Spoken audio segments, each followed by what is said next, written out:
Welcome to the Big Woods Bucks podcast. I'm your host, Hal Blood. Sitting here with my co-host, Good Lee Shands.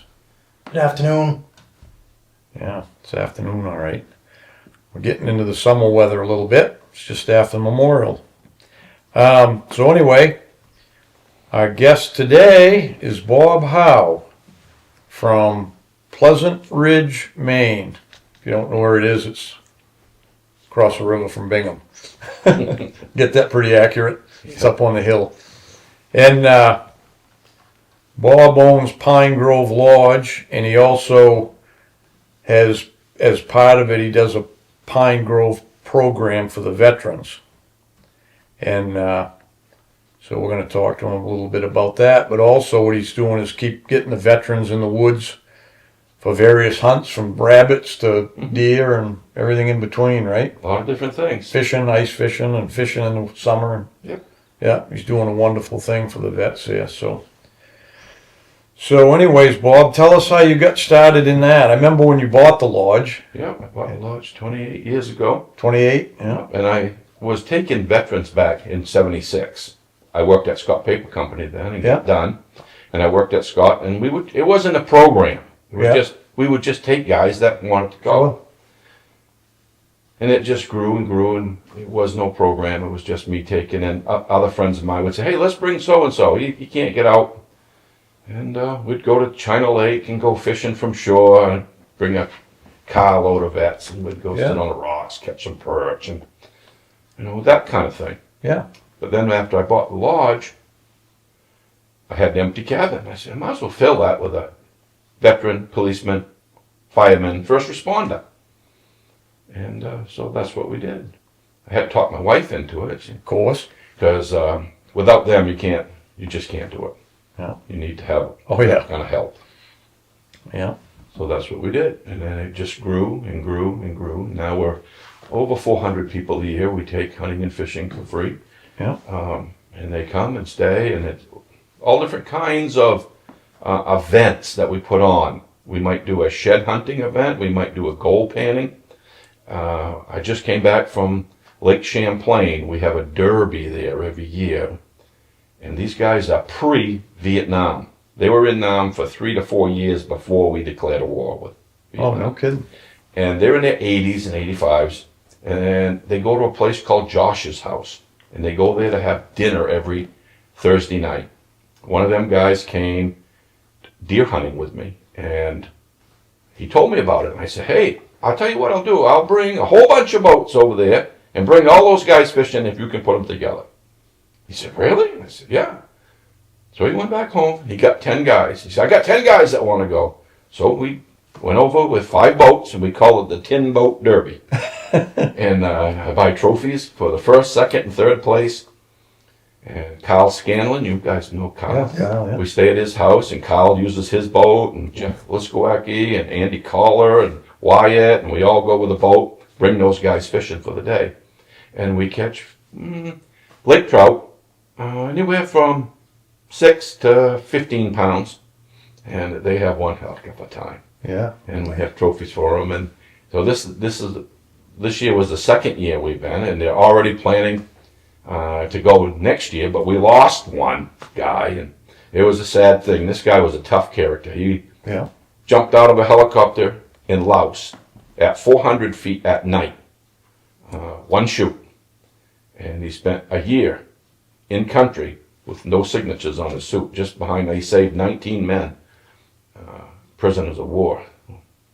There's some pretty good stories that he's got. Yeah. One guy was a rat, and he was telling about going in those tunnels. They would put snakes in there and all these stuff. So a lot of different things. Here's a few words from our sponsors. They're all top-notch people. We're glad to have them aboard. Make sure you support them. That's what keeps us going. Being the low-tech guy I am, there's one thing I've learned to embrace with technology, and it's my Onyx. I used to carry maps and GPS when it finally came out and stuff, but the Onyx has eliminated that because I've got my GPS in my phone now with my Onyx app. I can mark everything in that. it's helpful that I can show other people by putting a pin in if I want to send somebody to a place. Being a guide, that's important, you know. I can give them the pin, you know, put it in theirs, you know, I text it to them, whatever. So if you want to get your Onyx, get your Big Woods Bucks code, BWB, and get your 20% off, but I highly recommend it. Give you a little update. Skinner Sights. We all know they're the best site going, but it's a great company because Andy and the crew there are innovative and they're always thinking up either new models to make a site for, improve the sites, making mounts for scopes, and now they've come on with their own line of scopes and red dots. Whatever Andy does in the company, it's top-notch, first quality, and they stand behind everything, and we're glad to have them as a partner, and we hope you'll try their sites, and you can trust your life with those, and they're going to get you the game. So get your Skinner sights, and you can trust me that you're going to be glad you did. Just wanted to talk a little bit about minus 33 in the wool they have, which I believe is best wool going. Whether it's base layers or your socks or whatever you're wearing, you got to have wool. I've been stressing that for people for years, to wear your wool, whether it's the outerwear or even your base layers and socks. I've been to the tour of the plant, see how they make their socks, and it's quality, the fit is right, and they're going to be long lasting. I've got socks I've had now for several years, and they look like I'll have them for several years more before they even think about wearing out. So I trust my life to wool, and you can too. Minus 33. All right, back to the podcast.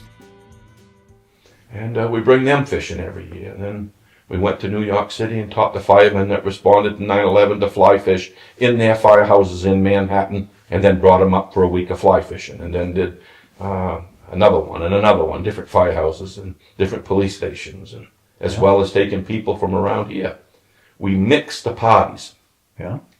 I might have paying customers because I still had to make a living. Yeah. And so I'd say, okay, I'll take 2 or 3 guys, put them in this cabin, and nobody in the lodge knows that they're there for nothing. Yeah. And they just become one of the group. And they might get a deal, they might not. Probably not, but it's okay. It doesn't make a difference. They're on a hunt. Yeah. And they think about that for the whole year. Right. For the whole year they're planning. They're not doing bad things. We were losing a lot of vets, 22 a day, because they didn't have a whole lot to do. Now, with just thinking about going on a deer hunt, will keep them guys going. Yeah. Gives them something to look forward to. Absolutely. It can be a fishing trip, and anybody can do this. You don't have to be a program. You can just go find a vet, take them. Yeah. So that type of thing is what we do. Yeah. Wonderful. A lot of neat things. Yeah. It amazes me, like you said, somebody that most people will never hear of. He saved 19 people's life in a combat situation, Right? and something that's that important, and most people never know about it. Never. One of the gentlemen comes as a doctor. I said, what did you do there? I kept these kids alive, he said. Sometimes I'd have forceps on one vein and another one on this, while a helicopter would come and pick them up. And he said the blood in the helicopter was up to your knee, up to your ankle, because he's got 2 or 3 of them, they're moving. So there's a lot of stuff that goes on that the public doesn't hear, but these guys live that every day. Yeah. Sad part is half them guys got spit on when they come home, Exactly. That's right. the worst part of it, Yeah. One good thing, though, that I think has come out of, since 9/11, the Vietnam vets that didn't get any appreciation when they came back, since 9/11, I think they're getting more recognition, and deservedly so, than they ever did before. That's the one good thing that did come out of 9/11, I think. Yeah, for sure. So I know you do a lot of the rabbit hunts in the winter. That's got to be fun, but probably challenging for some of them, It is challenging. and to get them out where they need to be and stuff. Yeah, and we've taken time. I've taken 7 vets in wheelchairs rabbit hunting, and we take a piece of plywood and cut it in half, put it on a dog sled, then load them on I have a tracked vehicle, load them in, or on a snowmobile, and we snowmobile them in, put a piece of plywood down on the snowmobile trail and put this chair on top of that. And then my wife made a bag that we can put them in. It has heat packs on it. Yeah. And it has suspenders and it zips up. Then we'll put the coat on them and we have somebody stand with them all the time. And the dogs run rabbits through the clear cuts, you know, but now they're all regrowth. Right. And the rabbits would go back and forth across. But on that piece of plywood, they can turn their chair. Right. See, so we'd spread them all out. And we'd put 2 dogs here, 2 dogs here, and 2 dogs here. And they get them rabbits going all over the place. And they get a chance to shoot at them. Yeah. And the rabbits have the better chance. Oh, yeah. They always did. They did. And they'd be after each other. You know, the Air Force guys couldn't shoot. And geez, I said, there's some Marines over there. And he said, oh, yeah, don't worry, they'll be dug in. Didn't you, I might be mistaken, Bob, but because I followed you on Facebook, didn't you do a rabbit hunt where you used 410 contenders? We do. Yeah. We have a 410 rabbit hunt, and then we have a traditional flintlock black powder dressed periodically.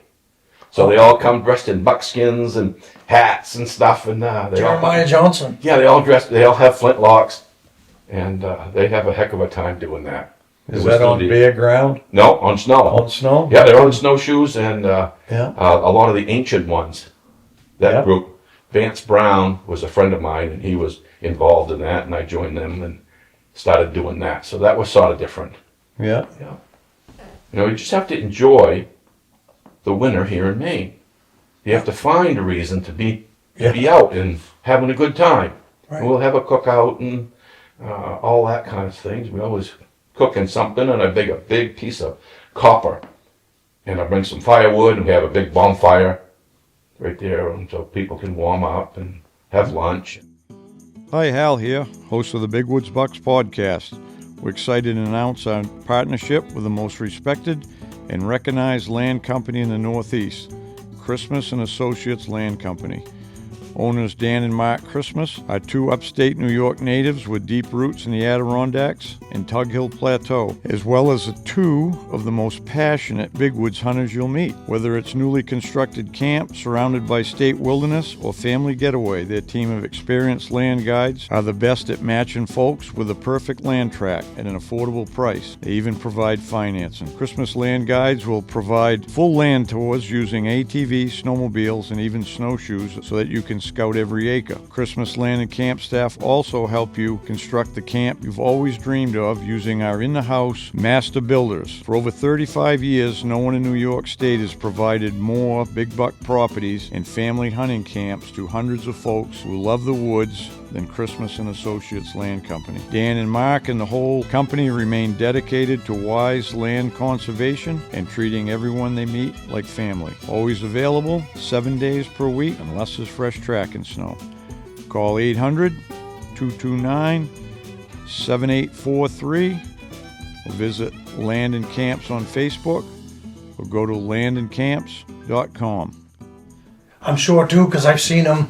For people that don't know, I have a camp up not too far from Bob's, but he's got shooting shacks for coyotes. You do coyote hunts for them too. We do. Now, do you keep like a buddy heater or something in those shacks for them, or do they just wing it? Nope, they all have heat. Yep. And we have names for each shack. And we have the Missing Shack, and we have the Lake Shack, and these different names. And whatever you see, you write on the wall. You should see inside there some of the stuff they write. Oh, yeah. Yeah, seen a coyote, but didn't get a chance to shoot him because I was sleeping. You know, you wake up and the alarm would go off. We'd put a driveway alarm, and it would beep. Or just light would come on. He'd look up. Oh, by the time you got there, he's gone. So they have all kinds of stories. Yeah. I could tell you coyote hunting stories for hours that these guys did. It's pretty funny, some of them. Stuff happens at night. Yeah. Oh, yeah. Some of those places that used to be full of coyotes, they kind of moved on. I can remember I used to do all kinds of moose hunts right up by my camp. That top of that hill was full of moose and deer. Yeah. And then after they sprayed it, that kind of dissipated. But do you still shoot coyotes up there on top of the hill? Yeah, we do. We shoot coyotes all over, and there ain't too many. Yeah. It's a little difficult to find tracks now. Yeah. Yeah. And some of these guys are serious. They all went and bought night vision, and they bought all the stuff they needed. Oh yeah, we've got a friend They that look forward to it. yeah, we got a friend that guides for Epic Adventures, and Mhm. he's all set up. He's a retired, I think he retired state cop, the guy that works for Yeah, Ben. Seth, yeah. Yeah, Seth, Seth, yeah. and Good boy, guy. he's set up for it. He's hardcore on Mhm. coyotes. Yeah, yeah. I've done a lot of stuff with Seth, and he's a good man. Yeah. He is. Yeah, I think we were just talking a little bit before we got started there, but I think what you were talking about, or how you strategically place your stands in there, would help the listeners a little bit, because I get questions all the time, because we know hunting in the big woods, it's like, it's not like farm country, is it? No, it's completely different. Right. Everybody asks me, where's the feeding and the bedding areas, and I'm like, there isn't any. There isn't any. It's wherever they find the feed and whatever they decide to lay down. But I don't hunt around the clear cuts a lot, but that's what you have to hunt around mainly down there. I mean, Plum Creek country, and we have it here. We have plenty of it here. I just never chose to hunt around it. I didn't like it, but I know by seeing things that they do make, when they make those cuts, then the bucks start, and all the deer, but particularly the bucks, don't really want to cross them too much, do they? No, and a lot of guys hunt night deer. Yeah. He go through it at night, but he ain't going through there every Yeah, day. that's right. And they'll come and look and say, "Oh, look at the deer. We better watch this clear cut." He ain't coming back through there. Well, it's late up. It's funny you mentioned that. I've been seeing it because the moose drawing's coming up in a couple weeks, and they've got guides that are posting pictures of moose and trying to drum up some moose business, and they'll say, come and try to get one of these moose that we've been watching for you the last couple of years, and they're night pictures of a moose, and I'm thinking, yeah, probably you guys not going to see that. There's a reason why that's a night picture. Yeah. So talk a little bit about that, how you not particular spots, but how, the things you look for, where the deer, it's almost like a funnel, because it's like in farm country, they go between the fields and in behind them, and it's pretty similar, isn't it? It is. It took me a while to make an adjustment. Yeah. I grew up in the Waterville area and hunted Benton, Clinton, Jackson, Brooks, Troy, Corinna, Yeah. Fort Dix, Farm country. And when I moved up here, it took me a couple years to make the transition. I struggled. I kept bringing my hunters down there. I'd drive an hour to Dixmont because I knew what was going on there. Yeah. While I had to make this change, so I'd hunt up in the big woods for 2 days and hunt down on the farmland for 3 or 4 days because I still had to get the numbers. Yeah. Because when guy comes to the show, he said, "What's your success ratio? Not how many deer you see, how big. Yeah. They want to know how many you got." Yeah. So if you don't have any numbers, you say, "Well, it's 5%. That ain't good. That ain't good, And I said, "Well, first of all, you have to learn how to hunt. You have to learn how to walk, carry your gun, and even how to look in the woods. You're not used to that stuff. Right. It takes a while. I said, you give me 3 years, and I'll help train you to become a better deer hunter. A guy that punches a keyboard every day, he just doesn't have the skills that he needs. He needs to be trained. And so you train him how to walk and show him how to carry a gun. And you say, "Did you sight in your gun?" "Yep." So where's it hitting? He tells me, I said, "Did you shoot it off the bench?" "Well, no." I said, "We don't have no benches in the woods." Last year, 2 times. I put a guy in the stand. He said, "Bob, I seen the biggest buck I ever seen in my life." I said, "Well, why didn't you shoot him?" "He didn't stop walking." He didn't stop walking. Yeah. Really? Yeah, they watched too many videos where they had to be completely broadside and perfectly standing motionless. And, Yeah. No grass in the way. All that. All that stuff. Yeah. It's Yeah. funny. I bet though, because things have changed up on the ridge in the 19 years that I've owned my camp up there, and you've been there another 10 on Yeah. top of it, you said. Yeah. That place, when I first got my camp, there was a lot of good deer hunt spots up there that are gone now, and that's kind of, there's still deer there, but the hardest thing now is it's not finding the deer so much as finding a place where the clients can get the deer, because they can't walk on a brush pile, right? Right. And they can't get into a place that they can't get to. So Right. that's the challenge now is the deer might still be there, but the challenge is hunting in a different habitat. Yeah. I ribbon all them trails off. Mine are always pink and black ribbon is what I use. And I say, just follow that ribbon, and they're all bright-eyed on the way out. Because I don't put anybody in the woods when it's dark, only when it's light. They'll fall down, they'll get a stick in the eye. Oh, yeah. And all I hear, oh, I jumped when I seen his tail go. Yeah. Yeah, that ain't what you're after. Yeah.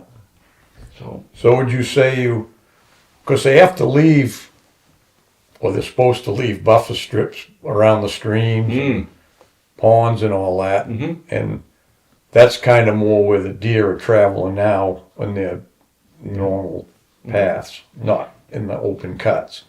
it's pretty easy to see if you know what you're looking for. Yeah. If you know where a deer walks, when you've been doing this as long as we have, Yeah. we look at a piece of woods and say, this is a natural travel lane. Yeah. And we have the Kennebec River.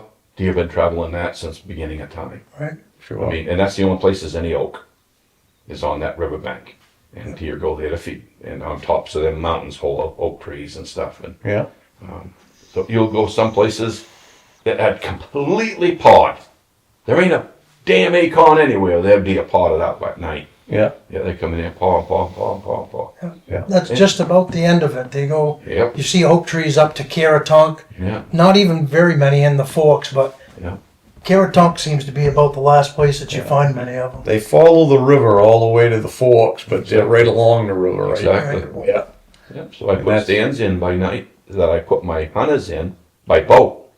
And I put stands in all along the river. And we put a solar light there. And we bring them in when it's dark and put them in there. And they can go to them stands and Yeah. come back and get them. Yeah. And you're the tagging station there now. That's happened since I've owned my place up there. How long ago did you get the tagging station? 15, 18 years ago. Yeah, shortly after I got the camp. I did that for bears. Yeah. Because I wanted to dress them bears off when we got them. I didn't want to leave the innards in, but I wanted the hide off them. Yeah. And it's hard to bring it to the store the next morning. I wanted that hide off it, and I wanted it in the walk-in cooler. So that's why I became the tagging station, so I could bring them in, tag them, and They then didn't have skin to them run off. to Bingham.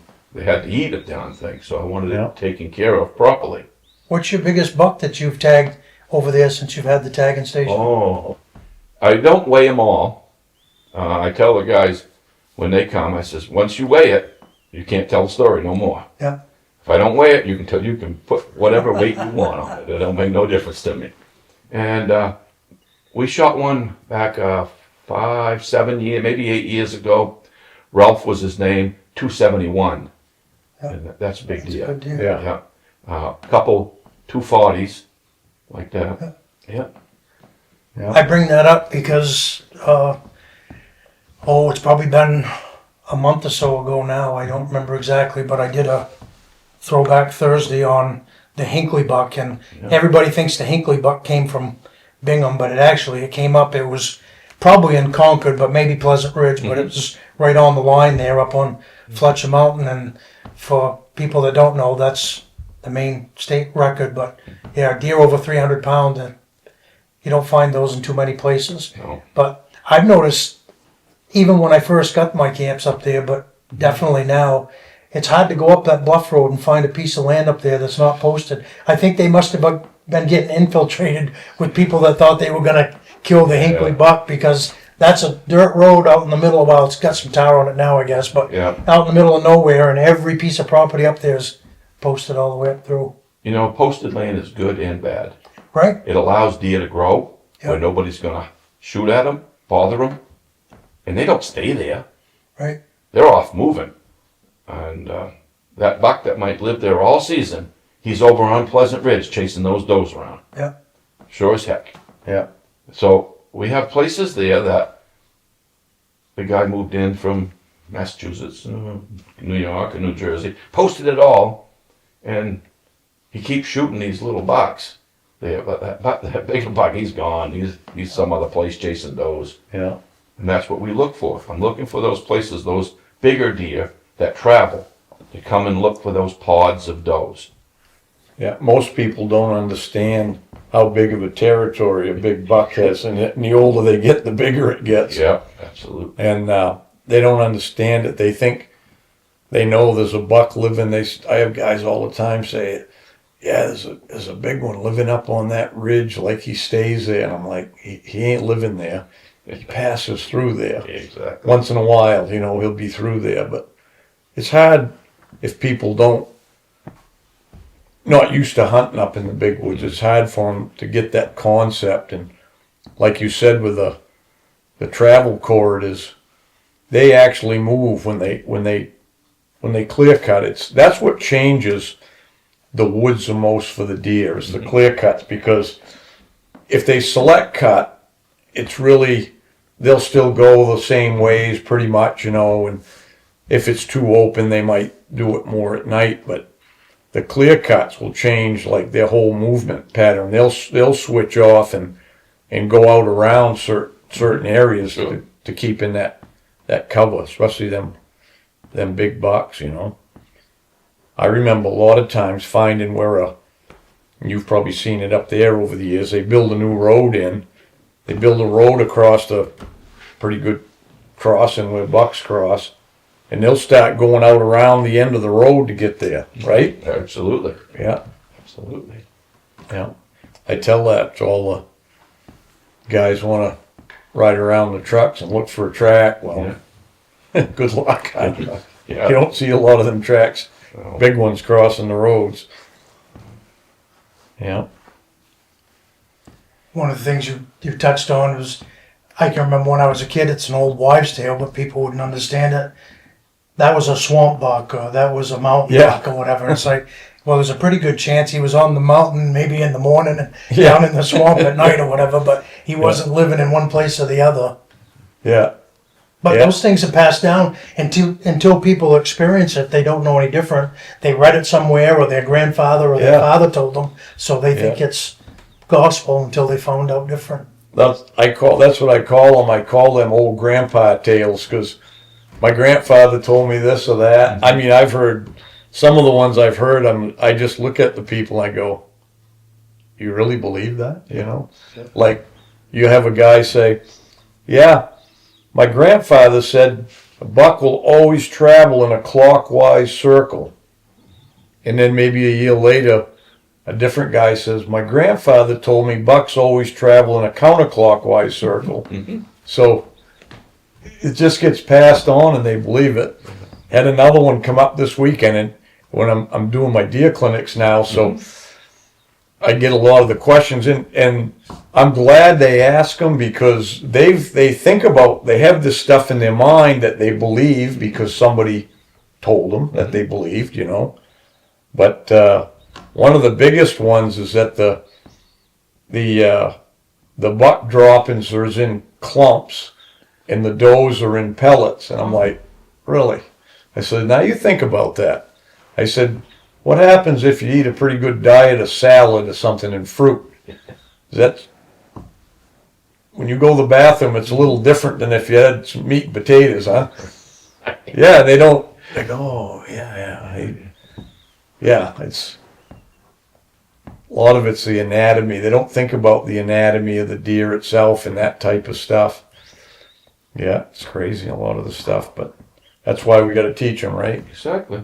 They don't realize whether we're guiding people or just teaching them or taking the veterans, whatever you're doing, you got to teach them, and that's because that's part of the whole thing, anyways. Being a guide, and you're teaching people what you know and helping them learn so they can get better in the woods, As many people as you've brought out, Bob, that are, maybe in a wheelchair or have very limited, ways they can get around. Have you had some get some pretty good deer out of a wheelchair? Or? Yeah, I have some pictures. We even had this guy wanted to shoot a deer so bad. He shot a little basket 8. And he was so happy we dragged it out he had a track chair. We hooked it to his track chair and dragged it out with that. And nice. Dragging that is just as important as everything else. Yeah. Right. And he said, Really? I said, yeah, we're going to hook his horns to the back of your chair and you're dragging him out because I ain't dragging him. He took a picture of him dragging him up. Perfect. He drag it all the way. Yeah, That makes some memories for them and the other people in camp, right? absolutely. Yeah, that's what that's about. Yeah. Yeah. I saw. People- Go ahead. Oh, I say, so many people think we're out there just to kill stuff. They don't realize that's the bonus, right? Yeah, we're out there to hunt, have a good time, and Yeah. talk things over. And some of those guys, they really, they're so independent. I watched a video of a guy and he had his truck set up. He was, paralyzed from the waist down, but he had his truck set up so he could drive it. But he literally would roll himself out of his truck seat and go plop on the ground. And then, he had great big old arms on him. They were taking place of his legs. He'd drag himself back to his tailgate and then he had it set up and his chair would come out. But that guy would literally flop himself out of his truck onto the ground and then get his chair out of the back and go off and hunt. Yeah. There's some people that just have that will that they want to do what everybody else does, and I've always had a great admiration for that. I did a private guide school session for a guy in Massachusetts that he was going to buy a place up in Maine.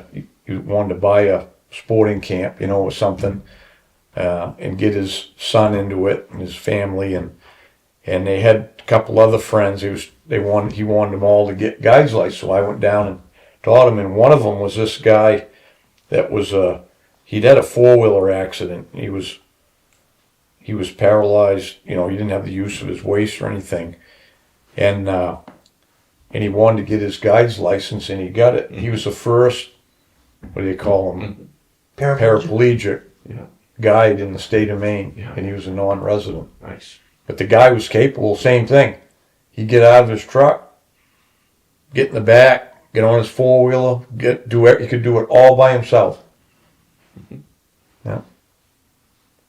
Some of them boys are tough, Yeah. They're Yeah. tougher than we think. We think that they're disabled, so we try to take it easy.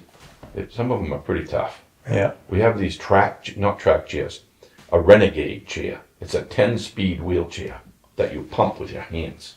Oh, no kidding. Yeah, and I bring those guys bear hunting and those. John Rackley invented it. And he got hurt out back of his house on a trampoline, broke his back. And he was stuck.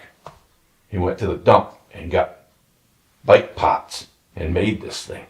And then he started developing them and had all these guys on them. And I still have some of them. We bring them hunting on those. When we're hunting rabbits on dirt, they use them. And when we're deer hunting, they use them. Shifts on your hands. And if it gets to a tight spot, the wheels are tipped like this. He had a plow for them and a roof. You plug it in, you screw it on and all that stuff. Huh. Yeah, he had a little plow. He said, I can plow up to 3 inches of snow as long as my arms can do it. Yeah. What you Probably call about 40 adapt and hours. overcome, huh? Yeah, Yeah. yeah. I seen that guy change a tire by himself. Underneath he had a Dodge pickup, and he was baiting bears by himself. Every time he had to get out of the truck, get his chair out, put the bucket in his lap, pump that damn chair down the woods, bait the bear, come back in, load the thing back up. He had a flat tire on a dirt road. I come down the road, he had it jacked up and had the tire off. I said, want me to help you? No, I'm going to get this son of a biscuit. And he did. Yeah. Doing himself. Yeah. Yeah. Yeah. So, I don't know if he still lives in Maine because I grew up in the Farmington area. There was a guy from Farmington that was born without arms. He used to bow hunt with his feet. You ever Yeah. heard of that guy? Yeah. He wow. bow hunted in Maine. I don't know, haven't heard about him for years, but he was over in the Farmington area, and that's It's quite an L. Yeah. Yeah, really something. Bow hunting with your feet. for sure. You still doing your golf tournament, Bob? I am. I have a tournament all the time because it costs a lot to do all this. Yeah. Nobody in my not-for-profit gets paid. It's all free. Everything is free. But I still have people that I have to pay. And when we hunt bears, I don't take any paying customers. Only veterans for free, or policemen or firemen and that kind of stuff. So I still have to buy the sites, and I still got to buy the bait, which except for Randy Flannery, he gives me the bait. He's a friend of mine. He knows what I'm doing. He said, "I'll take care of you." But Jeffrey, he works for me, so I have to pay Jeffrey.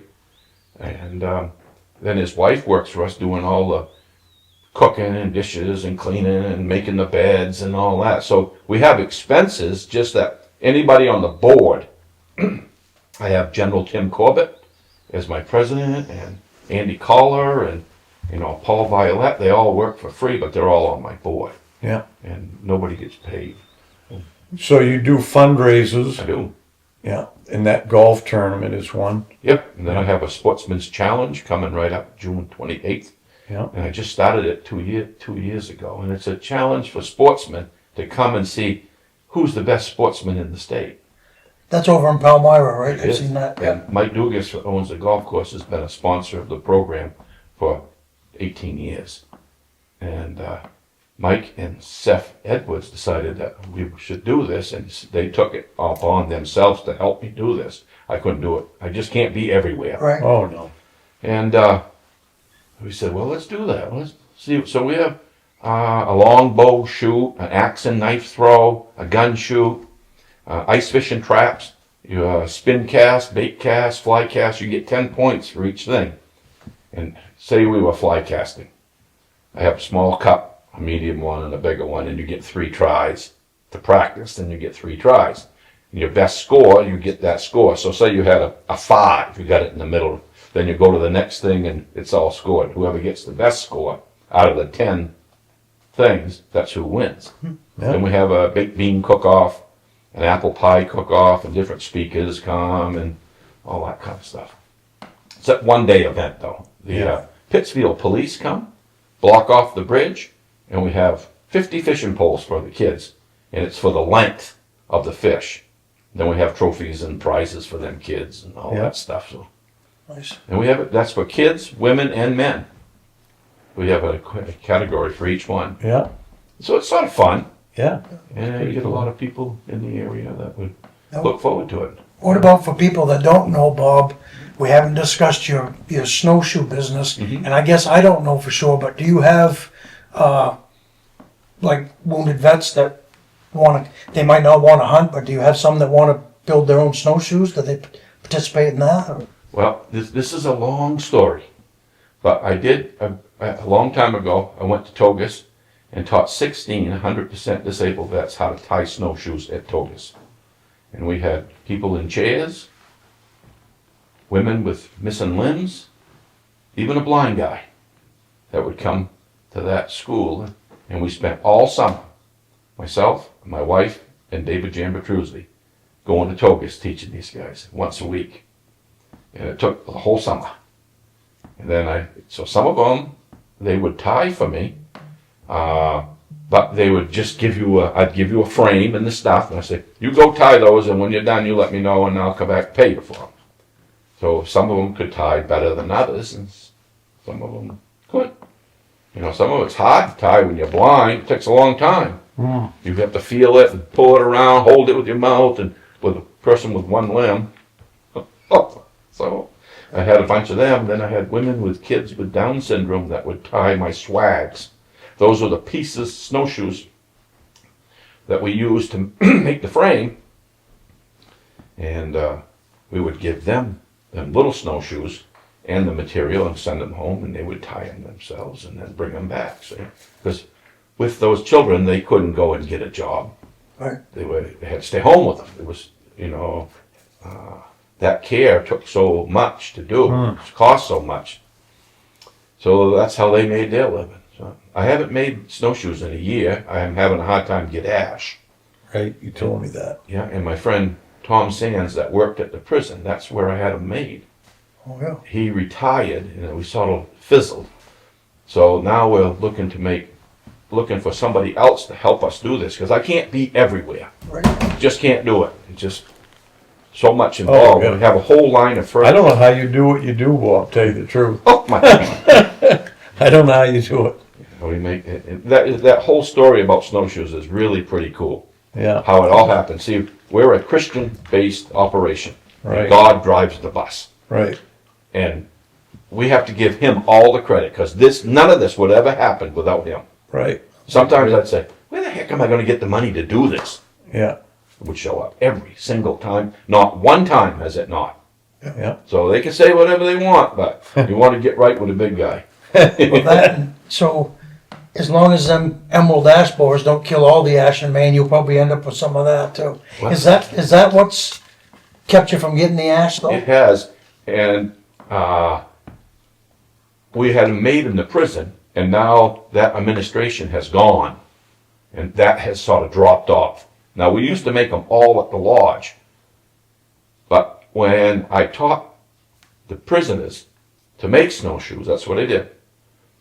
And I gave them all the equipment and said, take this back, and you make them, and I'll buy them from you. And they said, really? So I did. And then I met with them. I met with the commissioners and the attorneys and the governor, and they said, you can't do this. You can't be in competition with the public making this. And I said, well, I'm not in competition. I'm not even buying a finished product. And I said, and I'm not even buying it. My not-for-profit buys it from you and then resells it to Maine Guide Snowshoes with 15% going to the not-for-profit. Because then once I had it tied, once I had the frame, I had the wooden part, I'd have to hire somebody to tie it. Right. Then I had to buy the material to tie it. So I need to have a little profit there to do that. Then when that was done being tied, then it has to come and be dipped. They all were dipped 3 times. So I still had to have some financing coming to pay the overhead of that. This was all to fund my not-for-profit. That's what it all was. Yeah. And we were taking so many people. My wife says, you're doing really good with the snowshoes, but you're going broke again. I said, what do you mean? She goes, you're taking too many guys. You're flying them in, you're flying them out, you're doing all this stuff. So I'm going to make furniture. She says, you ever made any? I said, nope, not one stick. And so we went with that, and now we make a whole line, rocking chairs and end tables and magazine racks and bar stools and kitchen chairs, and they're all over the United States. Tucker Carlson has them in his camps. They're all over. Jimmy Fallon has them in his green room. They're in the White House. They're all over. But I haven't made any more. I just can't get them to do it again. Yeah. Yeah. Now, is that because of the current administration doesn't want to? Is it a political thing, or is it just? The whole prison system has sort of changed.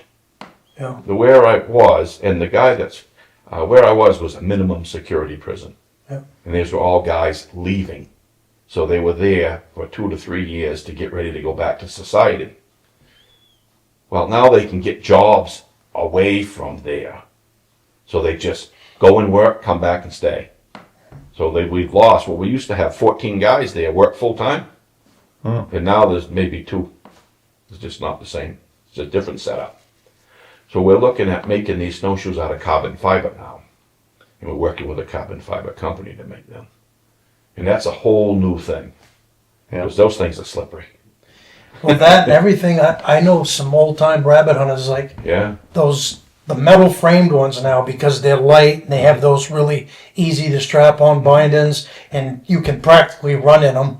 But I know a lot of old time rabbit hunters, because they ain't made out of wood, they sound different, and they're like, I don't want them because they don't feel and sound like wood. Yeah, we call those rabbit savers. Yeah. Aluminum snowshoes. Rabbit savers. Yeah. Clink, clink, clink, clink, clink. Every tree, every time you hit themselves, they make noise. You're standing there and don't move your feet. I said, go break some pine boughs off. Put them down there and stand on them. Oh, yeah. And when they get really cold, they're hooked on the side. Well, they don't put much oil in them. They make those to make money. And when it gets below 20 below, those little tabs will snap and the shoe will break. Brand new, right in the box. So they're made for sidewalk walkers. Yeah. Walk in a park, walk on a sidewalk, go snowshoeing on a trail. Half the people that go snowshoeing, they snowshoe on a packed down trail. Yeah, I don't know what they got them on for, but that's what they do. exactly. Well, I make shoes for people that make a living in the woods. Yeah. I remember you telling me before when I've stopped in at your place that you had tons and tons of your shoes were going up to Alaska where people still trap and use them to make their living. All over the United States, British Columbia, Saskatchewan, Ottawa, and then I supply Special Olympics with snowshoes, and I put snowshoes on crutches. So even though somebody had a crutch, I have snowshoes on them, so they can still run with them. And then in June we have a snowshoe training clinic for kids, Special Olympics, and they come to the lodge and we teach them how to run. We'll put hay on the lawn, and they practice there and have campfires and spend the night and all that. So we have a snowshoe. I won 7 gold medals in the Special Olympics, and 5 gold medals in the Arctic Winter Games. I have 2 races that race in Colorado and in New Hampshire. These are women. Yeah. Yeah. Something I've always wondered about, because we talk about brown ash all the time on the podcast because of how it relates to, signs that bucks leave in the big woods. And every once in a while we've got a signpost that Stephen and I have been watching for years, and it's getting ready to die. It's going to die before long, and then when that happens, they stop using it. I've never heard of anybody, I know that it separates different than white ash, but do you think, could you make a snowshoe frame out of brown ash, or do you don't think it would be tough enough? I do not know. Tell you the truth, I never tried it. Yeah. A gentleman just came to the house the other day and said, Bob, I built this thing. It cost me $5,000 to build this ash pounder for building pack Baskets, right? And he says, you just put the log in and he turns it, bang, bang, bang, bang, bang. He says, you want it, I'll give it to you. So if you know anybody that wants to build pack baskets, I have a ash pounder. Yeah. But I built them out of yellow birch before, and I gave them to the game wardens. I gave 7 pairs to them to test for me as well as us. And they held up pretty decent, but it's still hard to find yellow birch that's good. Yeah. Yeah. The reason why I was asking, because it would be kind of cool. I've got, some bucks that I've killed near signpost, and if the signpost was going to die and not be any more use, it'd be kind of cool to build a pair of snowshoes out of them. Yeah. But I don't know, like I said, brown ash, when you pound it, it'll separate at the grain, and that's why they make pack baskets, but I don't know how it would hold up in a pair of snowshoes. I never heard of anybody doing it. I think I mentioned to you down at the Augusta show, you ought to just give maple a whirl. And I think even the soft maple would be easy to work with, to bend it and stuff. Yeah. And I know a lot of the guys around here, the old timers, would make their axe handles and stuff out of maple instead of ash. They because there's not a lot of ash here. Yeah. That might be a reason, but it worked perfectly fine It for did. axe handles and stuff. So Maybe we should try it. yeah. Sometimes you got to go outside the box. You do. Yeah. Now, so what can the listeners here do to help you out with this program? I know from donations and stuff, How do they? They can go to pinegroveprograms.org. Okay. But more than anything else, they can go and sign up. We have thousands of people signed up because we've been doing this so long. Right. And but if you want to come and do stuff, we have cabins available. We'll let them use them when I have availability. Yeah. And I have operations going on in 5 different states. People in Massachusetts are taking turkey hunters for me. People in Vermont, people in Alaska. One guy came, and he was really bad PTSD. And this is another story, but he was pretty sick, and he wouldn't even get near anybody. And I had just had a heart attack, and I brought these vets fly fishing. And we were down here in the river at the ball field, fly fishing on the forks. And these guys fly fishing, and I was walking up along the shore, and then that high water came up and took him right off his feet, whooshed him down the river. And that kid was sitting on this bank. He wouldn't fish. He just sat there. He wouldn't talk to anybody. So I tried to run and had Crocs on those rocks, and they were slipping in. Finally, I dove in the water, and I started swimming in, and he hollers, "I got him, Bob!" And he took off and jumped in there and grabbed him by the neck, pulled him in, lost his fly rod, lost his things, but it changed that kid's life. he moved to Alaska, and now he runs an operation just like this. He just gave him something. Isn't that something? Yeah. That's quite a story. Pretty neat. So, if he came as so best up, I mean, he wouldn't even hardly talk to anybody. He wouldn't even eat with us. The change that he said, it just all hit me all at once. So now he Gave him a purpose. gave him a purpose. Yeah. Nice. So every little time you do something, you don't know Yeah. how God is working in this He's working through you. Bob. all the time. Yeah. Yeah. So you can't tell. You can meet him in the store. You can meet him at a show. I have so many stories of people that Yeah. we've met here and there, not even having to do with going deer hunting or going bear hunting, but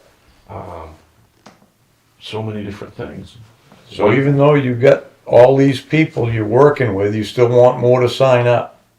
There's always more people to help. Right. You know who really needs some help is these police officers.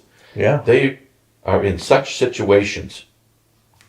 They go to work every day, and there's so much pressure on them to do exactly the right thing. And even if they do, they still beat them all up. Yeah.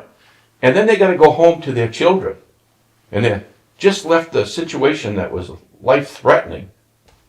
And they see all this horror and all this craziness that goes on in this world, and then go home and try to be a father. So we bring them and their families to the lodge. And one day I'll bring them bass fishing, the next day somebody will bring them on a moose safari. And sometimes they just want to sit by the fire and be a family. Those are the people we're trying to help. Mm. The wilderness is a healing tool, Right. as strong as any medicine. Oh, for sure. Better than most of the stuff that they put. Well, They're putting guys, like you mentioned, PTSD, but they've got people on all kinds of medication. And in my mind, anyway, I think that time spent in the woods would be better for them than some of these meds that they got them jacked up on, for sure. absolutely. You know, we don't really find a cure for anything. We just treat the symptoms. You're 100% right. I had a guy sitting up. He came from, I don't remember the name, Arizona. Wanted to shoot a Maine buck. Took him and his buddy I brought. And we hunted all, we all tried to get his idea. I'd send 2 guides and him and put him in a position and would walk through the woods trying to move deer to him and stuff. And so I put him on a pole line this last day. And he's sitting there and fell asleep. He says, for some reason I woke up and looked, there's this big buck standing right in the pole line. He said, I almost dropped my gun. I'm trying to get it. I hit the wheelchair. The deer took off. And he said, he went in the woods over there, but I fired at him. I said, did you hit him? He said, I don't know. So we went, look, he didn't hit him. But he said, it was incredible. He says, it was incredible. He'll live it the rest of his life. Yeah. Yeah. Didn't have to get anything. Yeah. Oh. Yeah. So it's Good pretty stuff. neat. Yeah. Yeah. I guess I didn't realize I knew what you were doing, but I didn't realize even living this close, the extent of it, what you were doing, and Yeah. getting it out to other states and stuff. That's a noble thing. Well, we're about doing. Yeah. Not about talking about it. We only give all the credit to God. Yeah. It ain't what I did. It's all the people around. Jeff Liskowacki, it's Edna, it's all these people. Wyatt and my son Ben, and they all come and work for nothing. Yeah. And Kyle and this one and that one. There's so many of them. It's not me. I just ask and they'll say, yep, I'm there to help you. Yeah, so it takes their time, their money. We try when we can, but they'll say, no, I don't want no money to do that. So people are really good. I know the news likes to tell everybody they're bad. Yeah. But there's a lot more good than there is bad. Yeah, we live in a negative society, and like you were talking about police officers, it goes through different stages. We talked about Vietnam and how those guys didn't get the respect that they should have gotten. Now they are, but now you've got guys that are probably when they were 5 years old or 6 years old, and when we were in school, remember, they used to go around the classroom and ask you what you wanted to be when you grew up, and guys would say firefighter or a cop or a teacher or whatever, and Yeah. some of those guys probably wanted to be a cop their whole life, Right. and now they're in a position where they're almost made to, if you watch the news sometimes, it's almost like they're made to be ashamed of the fact that they're a cop. Right. And that's awful. I know it. They make them into criminals. I mean, they make them feel bad. Yeah. But that's a tough job. It is a tough job. I'd hate to second guess myself all the time. Yeah. So we got. You know, I'm really thankful for guys like Reboot and Travis, because there's a lot of people to help. There's no such thing as, oh, Right. you don't want to do too much because they'll learn. No, we try to share people, help people, and that's what we're really doing here. Yeah, it's not like we're in competition with each other. I'm still waiting for you to have me down to do a deer school for them. Well, we will. We will. We'd love to. Son of a Yeah. gun. Yeah. Yeah, you came and see me once and said, I'll take a veteran and come to deer school and help him. Yeah, looking down there if you get a class together and Yeah, do it in a classroom situation. sure. Take people out. Yeah. Yeah. We've got a thing, and I'm not even sure how Stephen, my son, got hooked up with it, but for our bear camps, we have some vets that come every year, and I can't even remember the name of the group because we've only been doing it a couple years, but they're from out in the Midwest, and somehow Stephen has it set up through this program, so we have some vets, and yeah, met some really interesting guys that served in Afghanistan and Iraq, and You know what I found a lot is I get most of the older guys. Younger groups, Afghanistan guys, Dan from Reboot, he gets a lot of them guys. Yeah. You know, and different people, they focus that direction. I mean, I've taken a lot of guys from Afghanistan and Iraq, but Desert Storm guys. But usually I get the older guys. The younger guys, that's where they go. Think it's because you're an older guy? So, I didn't think I was, but I in the last 5 years I'm getting older, Pastor. Yeah. it's hard to believe because my dad was from the Vietnam era. The only reason why my dad didn't end up in Vietnam was because my mother had me, but his brother that was a year younger was in Nam, and those guys are all pushing 80 now. Vietnam vets, most of them, they're between 75 and Yeah. 85 if they're a Right. Vietnam vet. It's crazy. Yeah. We're getting older, ain't we? Yeah, I'm almost 70. Yeah. Yeah, me too. Yeah. I'm a year behind you. Yeah. And a year makes a big difference. You think? It does. I'm telling you for experience. Geez, that leg don't work as good as it used to, or that knee don't work. And it's tougher to do that, and it's just all around a little more tough all the time. Yeah. You have to get tougher. Yeah. Because you could just sit around in the chair, you know, but we don't. We're in the woods every day or on the water. Deer season for us is year round. Yeah. If you sit around the chair, that's when you're done. Yeah, for sure. You ain't getting out of it. No. That's what I tell all the young guys like Lee. Yeah, Wait till you get my age. yeah. You'll see. Well, that's why people ask me all the time. They're like, "Why do you still work at Hannaford?" And I said, "Because it gets me out of the house in the winter. I don't do as much stuff in the winter as you. I'm busy spring, summer, and fall, but in the winter I don't do as much. I don't have rabbit hounds, and I mean I get out and rabbit hunt, coyote hunt, and stuff a little bit, but it gets me out of the house and it gives me a reason to get back in society for the 3 months, like September, October, and November. I'm in the woods, and the only people that see me are my clients. Right. But then I don't want to, they used to call it woods queer, but when you end up, you end up being like an old hermit. And I think it's, Yeah. you got to get out there and meet some people occasionally too. So I think that's good for me. I don't know, you're going to have to edit that out, Scott, or? Nope, that's a short. Yeah. It's, Woods queer. yeah, it's all right. Yeah. Well, great having you on, Bob. You're doing great work. Keep at it as long as you can. The only reason I can is because my wife allows me to. Yeah. Because, all the time and all the stuff to do, she is more for part of it. She's an engine. Yeah. They're an engine. Oh yeah. You just drive the bus. Yeah. And it's kind of nice. I've seen you, because I knew your boy when he was just a kid. Mm-hmm. And same thing people tell me about my son all the time, but I think people appreciate it when your kids grow up and they have the same drive and enthusiasm that you do, and I've heard really good things about your boy and his rod building and all that stuff, so it's kind of nice to have a kid that wants to carry on those traditions. It's Yeah. all nice to see your son decide to do the same thing. Yeah. And my son, and then this one and that one. I often thought that this was the end of this hunt. We were going to lose it. Right. And now with these new people and new blood, it's going to continue. You got to be smart though, because times have changed and people have changed. And you have to change how you do things. Right. Yeah. The way we did it when we were 20 isn't the way you got to do it. Yeah. Yeah. For sure.